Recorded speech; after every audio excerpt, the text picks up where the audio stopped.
ఇక ఆర్ఎస్ఎస్ ఈరోజు పరిస్థితి ఎట్లా అయిపోయిందంటే దేశభక్తి గురించి అసలు ఈ దేశ త్రివర్ణ పతాకాన్ని ఆర్ఎస్ఎస్ నాగ్పూర్ స్టేట్ ఆఫీస్ దగ్గర హెడ్ ఆఫీస్ మీద స్వాతంత్రం వచ్చిన ఒక 50 సంవత్సరాలకు కూడా ఎగరేయని ఒక కుండాకోర్ ఆర్గనైజేషన్ మనకి దేశభక్తి గురించి చెప్తే మనం వినాలా? ఇంతకు మించిన దౌర్భాగ్యం ఏమైనా ఉంటుందా? అసలు ఇంతకు మించిన దౌర్భాగ్యం ఏమైనా ఉంటుందా? వీళ్ళకి ప్రోపగండా ఎట్లుంటదంటే ఎవరన్నా మాట్లాడితే ఇప్పుడు అమ్మాయి కుసుమ అనే అమ్మాయి తన గురించి మాట్లాడితే తను క్రిస్టియన్ అంటారు, లేకపోతే బొట్టు పెట్టుకోదంటారు, బాడీ షేమ్ చేస్తారు. ఇంకా కాబట్టి వీళ్ళని మాట్లాడితే క్రిస్టియన్ అని లేకపోతే ముస్లిం అని. అంటే నాకు అర్థం కాదు. సరే అమ్మాయి క్రిస్టియన్, వాట్స్ ప్రాబ్లం?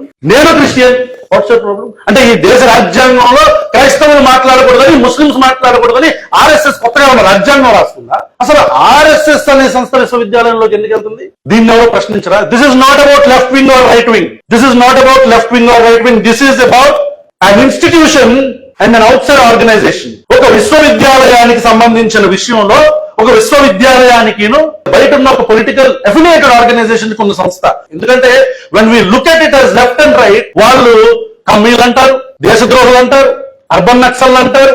అసలు భారత్ మాతాకి జై అనే నినాదం విశ్వవిద్యాలయంలోకి ఎందుకు వెళ్తుంది? శాఖలేంటి? మరి నారా లోకేష్ గారు కళ్ళకు కంతలు కట్టుకుని కోవబంది అంటున్నారా? నారా చంద్రబాబు నాయుడు గారు ఈ లడ్డూ పట్టుకొని తిరుగుతున్నారా?